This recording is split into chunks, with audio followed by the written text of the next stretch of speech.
Ang tunay na kadakilaan ay ang pagpapakumbaba. Ako po si Father Fiel Pareha at ito po ang ating segment, ang Daily Devotion, na kung saan tayo po ay magdarasal, magbabasa at magninilay kasama ng salita ng Diyos sa buong taon.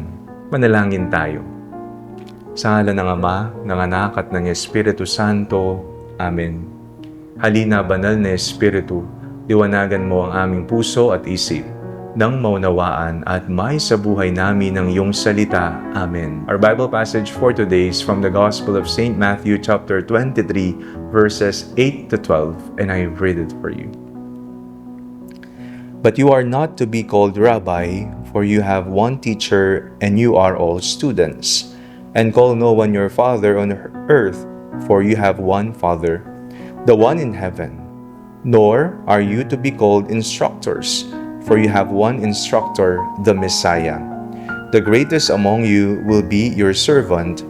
All who exalt themselves will be humbled, and all who humble themselves will be exalted. Hinahanap ng tao ang siya ay mapansin at pahalagahan. Masarap makarinig ng papuri. Masarap makarinig na magaling tayo, mahusay tayo, o may nagawa tayong mahalaga.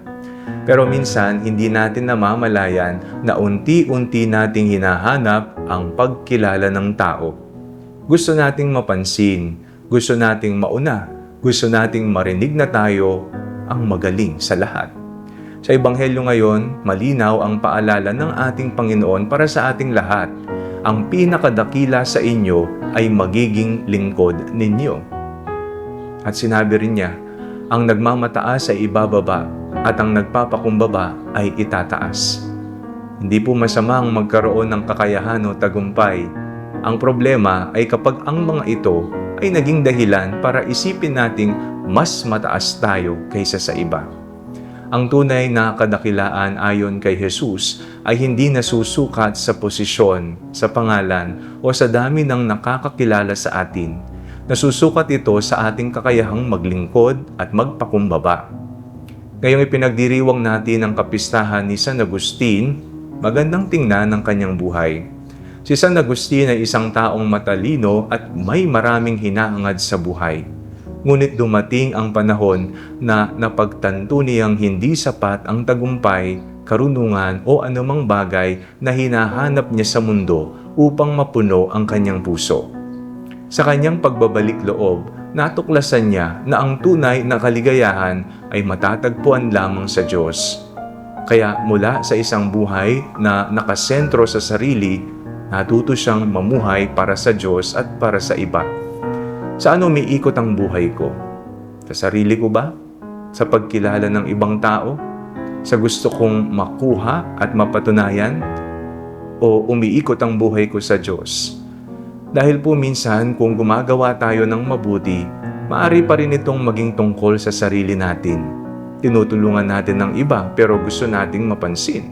Naglilingkod tayo pero gusto nating pasalamatan. Gumagawa tayo ng mabuti pero nasasaktan kapag hindi tayo kinikilala. Itinuturo sa atin ni Jesus na ang tunay na paglilingkod ay hindi nangangailangan ng palakpak. Ang taong tunay na mapagpakumbaba ay hindi kailangang maging sentro.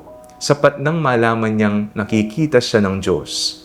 Si San Agustin ay isang magandang halimbawa na hindi kailanman huli para magbago ang isang tao.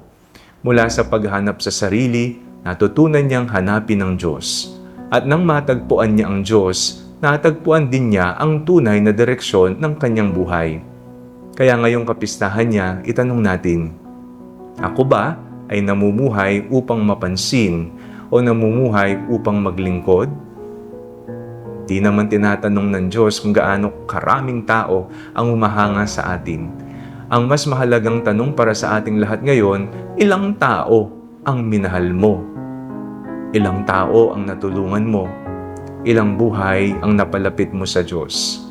Ang tunay na kadakilaan ay hindi ang pag-akyat natin sa ibabaw ng iba. Ito ay ang pagyuko natin upang maglingkod.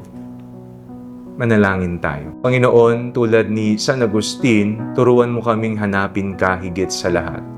Alisin mo sa amin ang pagmamataas at pagnanais na mapansin.